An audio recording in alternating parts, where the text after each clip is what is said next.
ഒന്നാമത്തെ കാര്യം നമ്മൾ യൂട്യൂബിൽ ഇരിക്കുമ്പോൾ യൂട്യൂബിൽ ഇറങ്ങി വരുമ്പോഴത്തേക്ക് ഏറ്റവും നമ്മുടെ മനസ്സിൽ വെക്കേണ്ട ഒന്നാമത്തെ ഒരു കാര്യം എന്ന് പറഞ്ഞാൽ ഭയങ്കര എഫേർട്ട് എടുത്തിട്ട് നമ്മൾ വീഡിയോസ് ഇട്ട് കഴിഞ്ഞാൽ നമുക്ക് ഒരിക്കലും ചിലപ്പോൾ വ്യൂസ് കിട്ടാൻ പോകുന്നില്ല. എഫേർട്ട് എടുക്കാത്ത വീഡിയോസിനായിരിക്കും ഭയങ്കരമായിട്ട് വ്യൂ കിട്ടുന്നത്. Hello guys, welcome back to my YouTube channel. അപ്പൊ നിങ്ങൾ എല്ലാവരും തമ്മിലിൽ കണ്ടു കാണും. അതായത് എനിക്ക് ഒരു ഷോർട്സിൽ നിന്നൊരു 2100 സബ്സ്ക്രൈബേഴ്സിനെ കിട്ടിയിട്ടുണ്ട്. അപ്പൊ അതെങ്ങനെയാണ്, അതിന് വേണ്ടിയിട്ട് ഞാൻ യൂസ് ചെയ്ത സ്ട്രാറ്റജീസ് എന്താണ്, അല്ലെങ്കിൽ എന്തുകൊണ്ടാണ് എന്നുള്ള കുറച്ച് ടിപ്സും കാര്യങ്ങളും ഒക്കെയാണ് നമ്മൾ ഈ വീഡിയോയിൽ ഷെയർ ചെയ്യാൻ വേണ്ടി പോകുന്നത്. ഓക്കെ, അപ്പോൾ ആക്ച്വലി ഞാൻ ഒരു യൂട്യൂബ് തുടങ്ങിയിട്ട് ഒരു 1.5 ഇയർ കഴിഞ്ഞതിന് ശേഷമാണ് എൻ്റെ ചാനൽ ഒന്ന് റീച്ചിലെത്തുന്നതും. അതായത് ഒരേ ഒരു വീഡിയോ, അതായത് ഒരേ ഒരു ഷോർട്സ് വൈറൽ ആയതുകൊണ്ടാണ്, വൈറൽ എന്ന് പറയാൻ പറ്റില്ല, ഒരു 2+ മില്യൺ വ്യൂസ് ഒക്കെ എനിക്ക് കിട്ടിയിരുന്നു ആ ഒരു വീഡിയോയിൽ. അതായത് 27 lakh എനിക്ക് വ്യൂസ് കിട്ടിയിരുന്നു. അപ്പോൾ ആ ഒരു ഷോർട്സ് കൊണ്ടാണ് എൻ്റെ ചാനൽ റീച്ച് ആയിട്ട് ഇപ്പോൾ ഒരു 7500 സംതിങ് സബ്സ്ക്രൈബേഴ്സ് ആയിട്ട് നമ്മൾ എത്തി നിൽക്കുകയാണ്. അപ്പോൾ അതിനുശേഷം എനിക്ക് 2-3 വീഡിയോസിലൊക്കെ 2000+ സബ്സ്ക്രൈബേഴ്സിനെ കിട്ടിയിട്ടുണ്ടായിരുന്നു. അപ്പം അതെങ്ങനെയാണ്, ആ ഒരു ജേർണി എങ്ങനെയാണെന്ന് ഞാൻ പറഞ്ഞുതരാം കേട്ടോ. അപ്പോൾ ഈ 1.5 വർഷം ഞാൻ യൂട്യൂബിൽ വർക്ക് ചെയ്തിട്ടുണ്ട്, അല്ലെങ്കിൽ യൂട്യൂബിൽ കണ്ടിന്യൂസ് ആയിട്ട് വീഡിയോസ് ഒന്നും ഇട്ടിട്ടില്ലായിരുന്നു. ഞാൻ വല്ലപ്പോഴും 1, 2 അല്ലെങ്കിൽ പറ്റുന്ന ആഴ്ചയിൽ 1 വീഡിയോസ് ഒക്കെ ആയിരുന്നു ഇട്ടുകൊണ്ടിരുന്നത്. അതായത് എന്തെങ്കിലുമൊക്കെ നമുക്ക് കിട്ടും, എന്തെങ്കിലുമൊക്കെ സെറ്റാകാൻ പറ്റുമായിരിക്കും. പക്ഷെ നമ്മൾ യൂട്യൂബിന് അപ്പോഴൊന്നും ഒരു എന്താ പറയുക, ഒരു യൂട്യൂബ് എന്ന് പറയുന്ന ഒരു പ്രൊഫഷനാണ്, അല്ലെങ്കിൽ എനിക്ക് അതൊന്ന് എന്തെങ്കിലും അച്ചീവ് ചെയ്യണം എന്നുള്ള ഒരു മെൻറ്റാലിറ്റിയിലേ അല്ല ഞാൻ അന്നൊക്കെ യൂട്യൂബിൽ വീഡിയോ ഇട്ട് പോയിക്കൊണ്ടിരുന്നത്. എന്തെങ്കിലുമൊക്കെ റീച്ച് ആവും, എനിക്കിടണം, അല്ലെങ്കിൽ എനിക്ക് മറക്കാൻ പറ്റാത്ത കുറേ കാര്യങ്ങളുണ്ട്. അപ്പം അതെനിക്കൊന്ന് ക്യാപ്ചർ ചെയ്ത് എവിടെയെങ്കിലും ഒന്ന് സേവ് ചെയ്ത് വെക്കണം. കാരണം യൂട്യൂബിൽ ഇടുന്ന വീഡിയോസ് അങ്ങനെ ഡിലീറ്റ് ആയി പോകത്തില്ല. സോ അത് ഒരു ലൈഫ് ലോങ് എന്താ പറയുക, ഒരു വീഡിയോ ആയിട്ട് അവിടെ കിടക്കുമല്ലോ എന്നൊക്കെ വിചാരിച്ചിട്ടാണ് ഞാൻ വീഡിയോസ് ഇട്ടുകൊണ്ടിരുന്നത്. പിന്നീടാണ് യൂട്യൂബ് എന്ന് പറയുന്നത് എനിക്കൊരു എന്താ പറയുക, ഒരു പ്രൊഫഷനായിട്ട് എടുക്കണം, അല്ലെങ്കിൽ അത് ഒരു ജോബാണ്. യൂട്യൂബ് എന്ന് പറയുന്നത് നമ്മൾ ഡെയിലി അതിലേക്ക് വീഡിയോസ് ഇടണം, അല്ലെങ്കിൽ ഡെയിലി ഇടണം എന്നുള്ള ഒരു സംഭവം എൻ്റെ മൈൻഡിലേക്ക് വന്നു തുടങ്ങി. സോ അത് എൻ്റെ കല്യാണത്തിന് ശേഷമാണ്. അപ്പോൾ എൻ്റെ ഹസ്ബൻഡും ആളും നല്ല സപ്പോർട്ടീവാണ്. അപ്പോൾ ആളും എൻ്റെ കൂടെ എന്ത് ചെയ്തു, എന്നെ സപ്പോർട്ട് ചെയ്തത് കൊണ്ട് മാത്രമാണ് എനിക്ക് ഡെയിലി വീഡിയോസ് ഇടാൻ വേണ്ടി പറ്റിയത്. സോ അങ്ങനെ ഞങ്ങൾ ഡെയിലി വീഡിയോസ് ഇട്ട് തുടങ്ങാനായിട്ടുള്ളൊരു കാരണം, അല്ലെങ്കിൽ ഒരു കാര്യം എന്ന് പറഞ്ഞു കഴിഞ്ഞാൽ, ഞാൻ പറഞ്ഞില്ലേ, എൻ്റെ കല്യാണത്തിൻ്റെ ഒരു വീഡിയോ വൈറലായതുകൊണ്ട് മാത്രമാണ്. അപ്പോൾ അതുവരെ എന്താണ് കണ്ടന്റ് ഇടേണ്ടതെന്ന് എനിക്കും അറിയത്തില്ലായിരുന്നു. അങ്ങനെ ഈ ഒരു വീഡിയോ പെട്ടെന്ന് ഇട്ടു, അതങ്ങ് കയറി വൈറലായി. അപ്പം ഒന്നാമത്തെ ഒരു കാര്യം എന്ന് പറഞ്ഞു കഴിഞ്ഞാൽ, നമ്മൾ ചിലപ്പോൾ പല വീഡിയോസ് വിചാരിക്കും, ഇത് അങ്ങ് റീച്ചിലെത്തിയിരിക്കും, ഇത് വലിയ സംഭവമാണ്, കാരണം ഞാൻ ഇതൊരു ഒത്തിരി എഫേർട്ട് എടുത്തു എന്നൊക്കെ വിചാരിച്ച് നമ്മൾ പോസ്റ്റ് ചെയ്യുന്ന വീഡിയോയിൽ ചിലപ്പം 10 വ്യൂസ് പോലും തികച്ച് നമുക്ക് കിട്ടത്തില്ല. പക്ഷെ നമ്മൾ വിചാരിക്കും ഇത് കയറി പോകത്തില്ല എന്ന് വിചാരിക്കുന്ന വീഡിയോസിനായിരിക്കും ചിലപ്പോൾ ഭയങ്കരമായിട്ട് വ്യൂസ് കിട്ടുന്നത്. സോ അത് ആണ് നമ്മൾ ഒന്നാമതായിട്ട് നമ്മൾ സെറ്റ് ചെയ്യേണ്ട ഒരു കാര്യം. നമുക്ക് വ്യൂസ് കിട്ടിയാലും, നമുക്ക് ഇപ്പം നമ്മൾ കുറേ എഫേർട്ട് എടുത്ത് നമ്മളൊരു വീഡിയോ ഇട്ടു, അതിനൊട്ടും വ്യൂ ഇല്ല, പക്ഷെ നമ്മളപ്പോൾ വിചാരിക്കണം എന്താണ്, ഇതിനല്ലെങ്കിൽ അടുത്തതിന് എനിക്ക് കിട്ടും ഉറപ്പായിട്ടും. സോ നമ്മളെ യൂട്യൂബ് ഭയങ്കരമായിട്ട് ഡീമോട്ടിവേറ്റ് ചെയ്യാൻ വേണ്ടി ശ്രമിക്കും. സോ നമ്മൾ അവിടെയും തളർന്നു പോവരുത്. നമ്മൾ ആ ഒരു കൺസിസ്റ്റൻ്റ് ആയിട്ട് നമ്മൾ വീഡിയോസ് ഇട്ടുകൊണ്ടേ ഇരിക്കുക. ഇപ്പോൾ എനിക്ക് ഒരു 50% ഒക്കെ നമ്മളുടെ ഭാഗ്യം പോലെയാണ് കേട്ടോ. ഏത് വീഡിയോ ആണ് കയറി പോകുന്നത് നമുക്കറിയാൻ പറ്റില്ല. പക്ഷെ അങ്ങനെ ഒരു വീഡിയോ കയറി പോയി കഴിഞ്ഞാൽ പിന്നീട് നമുക്ക് ആ ഒരു ഐഡിയ കിട്ടും, എന്ത് ടൈപ്പ് ഓഫ് വീഡിയോസ് ആണ് നമ്മുടെ സബ്സ്ക്രൈബേഴ്സിന് അല്ലെങ്കിൽ നമ്മുടെ ആൾക്കാർക്ക് ഇഷ്ടപ്പെടുന്ന ആ ഒരു പൾസ് നമുക്ക് അറിയാൻ വേണ്ടി പറ്റും. പിന്നെ നമുക്ക് അത് റിലേറ്റഡ് ആയിട്ടുള്ള വീഡിയോസ് നമുക്ക് ഇട്ടുപോകാൻ പറ്റും.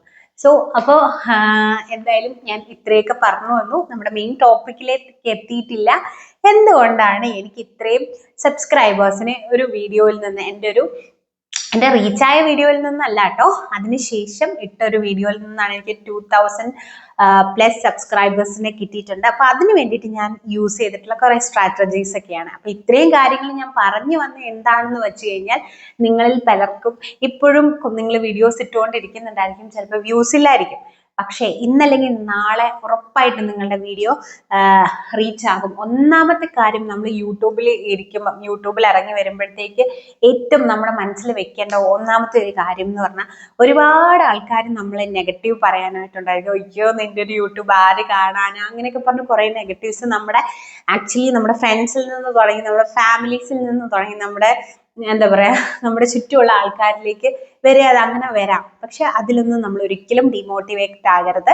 രണ്ടാമത്തെ കാര്യം എന്ന് പറഞ്ഞാൽ, നമ്മൾ ഭയങ്കര എഫേർട്ട് എടുത്തിട്ട് നമ്മൾ വീഡിയോസ് ഇട്ട് കഴിഞ്ഞാൽ നമുക്ക് ഒരിക്കലും ചിലപ്പോൾ വ്യൂസ് കിട്ടാൻ പോകുന്നില്ല. ചിലപ്പോൾ നമ്മൾ എഫേർട്ട് എടുക്കാത്ത വീഡിയോസിനായിരിക്കും ഭയങ്കരമായിട്ട് വ്യൂ കിട്ടുന്നത്.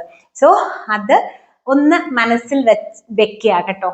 അപ്പോൾ നമുക്ക് നമ്മുടെ 4 ടിപ്സിലേക്ക് വരാം. ഒന്നാമത്തെ ടിപ്സ് എന്ന് പറഞ്ഞാൽ, ഞാൻ എപ്പോഴും പറയുന്ന ഒരു കാര്യം തന്നെയാണ്, നമ്മൾ കൺസിസ്റ്റന്റ് ആയിട്ട് വീഡിയോ ഇടുക. ഓക്കെ, നമ്മൾ കൺസിസ്റ്റന്റ് ആയിട്ട് വീഡിയോ ഇടുക. അതായത് ഞാൻ 2 ഷോർട്സ് വെച്ച് ഡെയിലി ഇടുന്ന ഒരാളാണ്. ഓക്കെ, 2 ഷോർട്സ് വെച്ച് ഡെയിലി ഇടുന്ന ഒരാളാണ്. അപ്പോൾ അങ്ങനെ ഷോർട്സ് ഇട്ട് കഴിയുമ്പോൾ തന്നെ നമുക്ക് എന്തായാലും നമുക്ക് സബ്സ്ക്രൈബേഴ്സിനെ കിട്ടും, ഉറപ്പായിട്ടും നമുക്ക് സബ്സ്ക്രൈബേഴ്സിനെ കിട്ടും. സോ സബ്സ്ക്രൈബേഴ്സിനെ നമുക്ക് അച്ചീവ് ചെയ്യാനായിട്ടുള്ള ഒന്നാമത്തെ ഒരു ടിപ്പ് എന്ന് പറഞ്ഞു കഴിഞ്ഞാൽ, നമ്മൾ ഡെയിലി ഷോർട്സ് അപ്ലോഡ് ചെയ്യുക. മിനിമം ഒരെണ്ണമെങ്കിലും ഇടുക. മാക്സിമം നിങ്ങൾക്ക് 5, 6, 4, 3 ഒക്കെ വേണമെങ്കിലും ഇടാം. ഞാൻ ഡെയിലി 2 ഷോർട്സ് വെച്ച് അപ്ലോഡ് ചെയ്യുന്ന ആളാണ്. ഓക്കെ, ദെൻ രണ്ടാമത്തെ ടിപ്പ് എന്താണെന്ന് വെച്ച് കഴിഞ്ഞാൽ, നിങ്ങൾ വീഡിയോ പോസ്റ്റ് ചെയ്യുമ്പോഴത്തേക്കും നിങ്ങൾ വീഡിയോ പോസ്റ്റ് ചെയ്യുമ്പോഴത്തേക്കും അതിനകത്ത് ഒരു വീഡിയോയ്ക്കൊരു ക്ലാരിറ്റി ഉണ്ടായിരിക്കുക. ഓക്കെ, രണ്ടാമത്തെ കാര്യം എന്ന് പറയുമ്പം അതിനകത്ത് 2 കാര്യങ്ങൾ വരും. കുറച്ച് ക്വാളിറ്റിയിൽ വീഡിയോ ഇടാൻ ശ്രമിക്കുക. അതായത് ഇപ്പം കുറേ ബ്ലറായിട്ടും അങ്ങനത്തെ കുറേ വീഡിയോസ് ഒക്കെ ഇട്ട് കഴിഞ്ഞു കഴിഞ്ഞാൽ ചിലപ്പോൾ കാണാനുള്ള ആൾക്കാർക്ക് ഇൻട്രസ്റ്റ് കാണത്തില്ല. സോ അതുകൊണ്ട് തന്നെ നിങ്ങൾ കുറച്ചൊരു ക്ലാരിറ്റിയിൽ വീഡിയോ ഇടാൻ ശ്രമിക്കുക. ഓക്കെ, എനിക്ക് ഫീൽ ചെയ്തൊരു കാര്യമാണ് കേട്ടോ. കാരണം ഞാൻ ആദ്യം S21 ഞാൻ വീഡിയോസ് ഇട്ടുകൊണ്ടിരുന്നത്. അതിനുശേഷം കല്യാണം കഴിഞ്ഞിട്ട് എൻ്റെ ഹസ്ബൻഡിൻ്റെ ഫോണ് സാംസങ് S23 നമ്മൾ വീഡിയോസ് എല്ലാം ഇട്ട്. അപ്പം കുറച്ചുകൂടെ ഒരു ക്ലാരിറ്റി വ്യത്യാസം എനിക്ക് വന്നിരുന്നു. അപ്പം അതുകൊണ്ട് തന്നെ ആ ക്ലാരിറ്റി എൻ്റെ വ്യൂസിലും ഷോർട്സിൻ്റെ വ്യൂസിലും എനിക്ക് അഫക്റ്റ് ചെയ്തിരുന്നു. So that is the second point. അത് ആരും വ്യൂസ് കിട്ടുന്നതിനോ അല്ലെങ്കിൽ ആരും എവിടെയും പറയാത്തൊരു കാര്യമാണ്. പക്ഷെ അത് വലിയൊരു ഇമ്പോർട്ടൻ്റ് ആയിട്ടുള്ള ഒരു മാറ്ററാണ്. നമ്മൾ ഇടുന്ന ഒരു വീഡിയോ എന്ന് പറയുന്നത് കുറച്ച് ക്ലാരിറ്റി ഉള്ള ഒരു വീഡിയോ നമ്മൾ എപ്പോഴും ഇടാൻ വേണ്ടി ശ്രമിക്കുക. ഓക്കെ, നമ്മുടെ ക്യാമറ നമ്മൾ കുറച്ചെങ്കിലും നല്ലൊരു ക്വാളിറ്റി ഉള്ള ഫോണിൽ നമ്മൾ വീഡിയോ എടുത്ത് പോസ്റ്റ് ചെയ്യാം. Okay, then the third point എന്ന് പറഞ്ഞു കഴിഞ്ഞാൽ, നമ്മളെപ്പോഴും തംബ്നെയിലിന് ഇമ്പോർട്ടൻസ് കൊടുക്കുന്നത്, വീഡിയോസിന്റെ തംബ്നെയിൽ ക്യാൻവയിലൊക്കെ പോയി എഡിറ്റ് ചെയ്ത് നമ്മൾ ഭയങ്കര അടിപൊളിയായിട്ട് നമ്മൾ ചിലപ്പോൾ തംബ്നെയിൽ ഇടും. പക്ഷെ ഷോർട്സിനും തംബ്നെയിലുണ്ട്. അതായത് നമ്മുടെ ഷോർട്സിനും ക്ലിക്ക് കിട്ടണമെങ്കിൽ നമ്മുടെ തംബ്നെയിൽ കണ്ടതിന് ശേഷം തംബ്നെയിലായിരിക്കും എല്ലാവരെയും ആദ്യം തന്നെ അട്രാക്ട് ചെയ്യുന്നത്, അല്ലേ?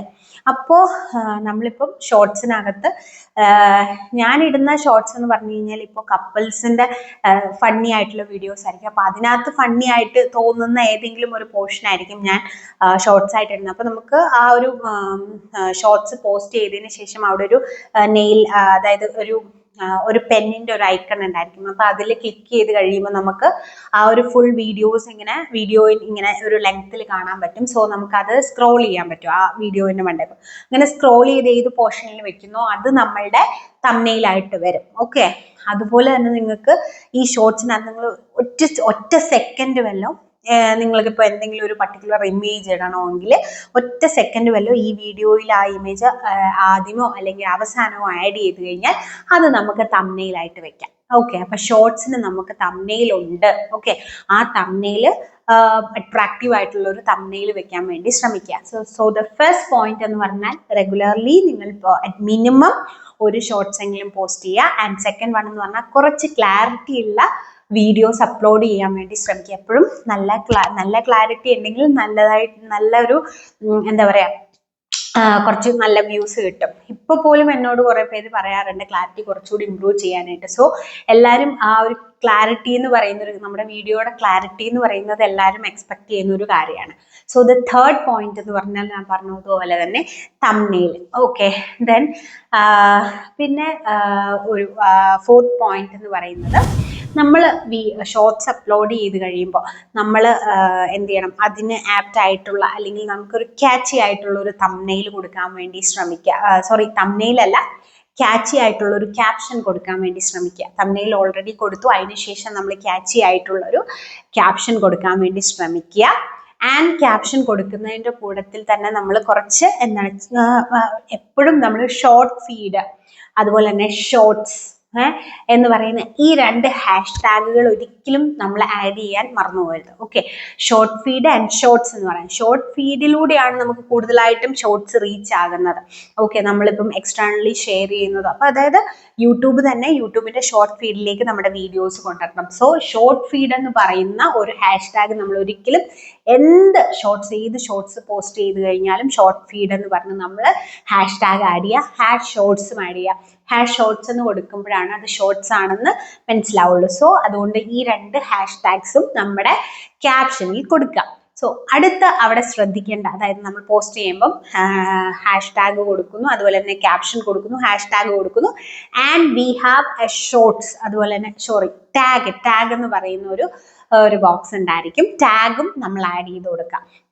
സോ അത് നമ്മൾ ChatGPT പോയിട്ട് ഇതാണ് എൻ്റെ കണ്ടന്റ്, ഇതിന് ആപ്റ്റ് ആയിട്ടുള്ള കുറച്ച് ടാഗ്സ് #ഹാഷ്ടാഗ് തരൂ, അല്ലെങ്കിൽ ടാഗ് അല്ലെങ്കിൽ കീവേഡ്സ് ഷെയർ ചെയ്യാൻ പറയാം. സോ ദെൻ ആ കീവേഡ്സ് നമുക്ക് കോപ്പി ചെയ്ത്, ഞാൻ അങ്ങനെയാണ് കേട്ടോ ഇടുന്നത്, അതുകൊണ്ടാണ് ഞാൻ അങ്ങനെ പറയുന്നത്. ഞാൻ ChatGPT കൊടുത്തിട്ട് അതിന് ആപ്റ്റ് ആയിട്ടുള്ള കീവേഡ്സ് അവിടുന്ന് ഞാൻ ഡൗൺലോഡ് ചെയ്തെടുക്കുകയാണ്. അവിടുന്ന് ഞാൻ കോപ്പി ചെയ്ത് ഈ ടാഗിൽ ഞാൻ കൊണ്ട് പേസ്റ്റ് ചെയ്യുകയാണ് ചെയ്യുന്നത്. ഓക്കെ, അതിനുശേഷം നമ്മൾ ഷോർട്സിന്റെ കാറ്റഗറി സെലക്ട് ചെയ്ത് കൊടുക്കുക. അതായത് ഫോർ കിഡ്സ് ആണോ നോട്ട് ഫോർ കിഡ്, അത് മസ്റ്റായിട്ട് നിങ്ങൾ കൊടുക്കേണ്ട ഒരു കാര്യമാണ്. അല്ലെങ്കിൽ നമ്മൾ കൊടുത്തില്ലെങ്കിൽ യൂട്യൂബ് തന്നെ ഏതെങ്കിലും ഒരു കാറ്റഗറി കയറ്റി വിടും. അതുപോലെ തന്നെ ഇത് ഫോർ കിഡ്സ് എന്നുള്ള കാറ്റഗറി കയറ്റി വിട്ട് കഴിഞ്ഞാൽ നമ്മുടെ വ്യൂസ് നമുക്ക് ഒരിക്കലും കിട്ടാൻ പോകുന്നില്ല. കാരണം അത് കുറച്ച് ഓഡിയൻസിലേക്ക് മാത്രം, അതായത് 18 താഴെയുള്ള ആൾക്കാരിലേക്കാണ് എത്തുന്നത്. അത് ഭയങ്കര കുറച്ച് ലിമിറ്റഡ് ആയിട്ടുള്ള ആൾക്കാരിലേക്ക് എത്തുള്ളൂ. സോ അതുകൊണ്ട് തന്നെ നമ്മൾ തന്നെ അവിടെ കാറ്റഗറി കൊടുത്തുവിടുക. സോ ദ ഫോർത്ത് പോയിന്റ് എന്താണെന്ന് ഞാൻ ഒന്നുകൂടെ റിപ്പീറ്റ് ചെയ്യുകയാണ്. അതായത് നമ്മൾ ക്യാപ്ഷൻ കൊടുക്കുക, വീഡിയോക്ക് ക്യാപ്ഷൻ, ഷോർട്സിന് ക്യാപ്ഷൻ കൊടുക്കുക, അതുപോലെ തന്നെ 2 ഹാഷ്ടാഗുകൾ ആഡ് ചെയ്ത് കൊടുക്കുക, ഷോർട്ട് ഫീഡും ഷോർട്സ് എന്ന് പറയുന്നതും, അതുപോലെ തന്നെ ടാഗ് ആഡ് ചെയ്ത് കൊടുക്കുക. അത് ChatGPT കണ്ടന്റ് ഇതാണ്, ഇതിന് ഈ ഒരു കണ്ടന്റിന് ആപ്റ്റ് ആയിട്ടുള്ള അല്ലെങ്കിൽ ഫേമസ് ആയിട്ടുള്ള കീവേഡ്സ് എന്താണെന്ന് നോക്കിയിട്ട് അത് നമ്മൾ കോപ്പി ചെയ്തിട്ട് ഈ ടാഗ് എന്ന് പറയുന്ന സംഭവത്തിൽ ടാഗ് ബോക്സ് ഉണ്ട്, അവിടെ കൊണ്ട് ആഡ് ചെയ്യുക. അതുപോലെ തന്നെ നമ്മൾ ഇത് സെലക്ട് ചെയ്ത് കൊടുക്കുക, നോട്ട് ഫോർ കിഡ് ആണോ ഫോർ കിഡ് ആണോ എന്നുള്ളത് സെലക്ട് ചെയ്ത് കൊടുക്കുക. This is the fourth point.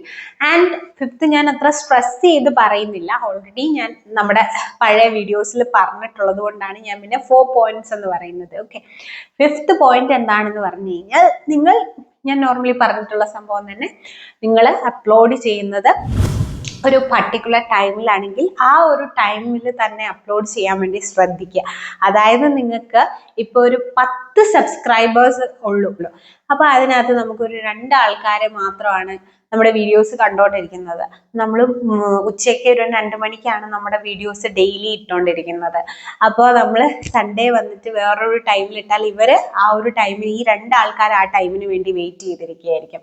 ചിലപ്പോൾ ആ ഒരു ടൈമിൽ അവർ ഫ്രീ ആയതുകൊണ്ടായിരിക്കാം, അല്ലെങ്കിൽ എന്തെങ്കിലും കാരണമാണെങ്കിൽ അവർ എന്ത് ചെയ്യത്തില്ല, നമ്മുടെ വീഡിയോസ് കാണാനായിട്ടുള്ള ചാൻസ് കുറയും. സോ നോട്ടിഫിക്കേഷൻ പിന്നെ അവർക്ക് ചിലപ്പോൾ പോവാതിരിക്കാം.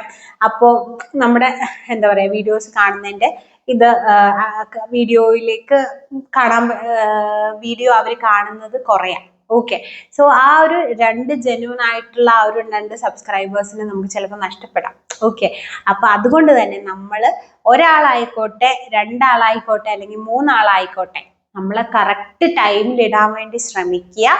സോ ടൈം എങ്ങനെ നമ്മുടെ ടൈം കണ്ടുപിടിക്കാം, ഏതൊരു ടൈമിൽ അപ്ലോഡ് ചെയ്യാം എന്നൊക്കെ നമുക്കൊരു വീഡിയോ ചെയ്യാം. അപ്പോൾ നിങ്ങൾക്ക് എന്തെങ്കിലും ഡൗട്ട് ഉണ്ടെങ്കിൽ നിങ്ങൾ കമൻറ്റ് ചെയ്യാം കേട്ടോ.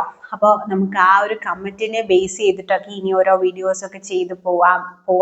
പിന്നെ അതുപോലെ ഞാൻ എൻ്റെ ഒരു എന്താ പറയുക, ഞാനിപ്പോൾ ഒരു 2 വർഷത്തോളം അടുക്കാറായി യൂട്യൂബ് സ്റ്റാർട്ട് ചെയ്തിട്ട്. സോ അങ്ങനെ കുറേ നമ്മളിപ്പം സെർച്ച് ചെയ്ത് ഞാൻ പലരുടെയും വീഡിയോസ് കണ്ടിട്ടും അതുപോലെ തന്നെ പല സംഭവങ്ങൾ നമ്മൾ ഇതിലിട്ട് കഴിയുമ്പോഴത്തേക്കായിരിക്കും നമുക്ക് മനസ്സിലാവുന്നത് ഇങ്ങനെ ഇടാൻ പാടില്ല, അല്ലെങ്കിൽ ഇങ്ങനെ ചെയ്യാൻ പാടില്ല, ഈ മിസ്റ്റേക്ക് ചെയ്യാൻ പാടില്ല എന്നൊക്കെ. കാരണം ഈ ഷോർട്സിന്റെ 4th പോയിന്റ് ഞാൻ പറഞ്ഞില്ലേ, ആ പോയിന്റ് ഒക്കെ എനിക്ക് മനസ്സിലായ എങ്ങനെയാന്ന് വെച്ച് കഴിഞ്ഞാൽ എൻ്റെ വീഡിയോയ്ക്ക് ഭയങ്കരമായിട്ട് റീച്ച് കുറഞ്ഞു. അപ്പോൾ ഞാൻ കുറേ ഇങ്ങനെ സെർച്ച് ചെയ്തു. അതുപോലെ തന്നെ എൻ്റെ വീഡിയോസിൽ പോയി നോക്കി, യൂട്യൂബ് സ്റ്റുഡിയോയിലൊക്കെ കുറേ സെർച്ച് ചെയ്തപ്പോഴാണ് എനിക്ക് മനസ്സിലായി നമ്മൾ ഈ കാറ്റഗറി സെലക്ട് ചെയ്ത് കൊടുക്കണം അങ്ങനെയൊക്കെ. സോ നിങ്ങൾക്കും അങ്ങനെ പല പല ഡൗട്ടുകളും കാര്യങ്ങളും ഒക്കെ ഉണ്ടായിരിക്കും. അപ്പോൾ അതൊക്കെ ഒന്ന് കമൻറ്റ് ചെയ്യുക. സോ ഞാൻ അതൊക്കെ ബേസ് ചെയ്തിട്ട് ഓരോ വീഡിയോസ് നമ്മൾ ചെയ്യാൻ വേണ്ടി ശ്രമിക്കാം കേട്ടോ. അപ്പോൾ നമ്മുടെ വീഡിയോ ഇത്രയേ ഉള്ളൂ. അപ്പോൾ നിങ്ങൾക്ക് എൻ്റെ വീഡിയോ യൂസ്ഫുൾ ആയിട്ട് തോന്നിയിട്ടുണ്ടെങ്കിൽ നമ്മുടെ ചാനൽ സബ്സ്ക്രൈബ് ചെയ്യുക, സപ്പോർട്ട് ചെയ്യുക, ഷെയർ ചെയ്യുക, കമൻറ്റ് ചെയ്യുക, ലൈക്ക് ചെയ്യുക. So it's me Chanchal signing off.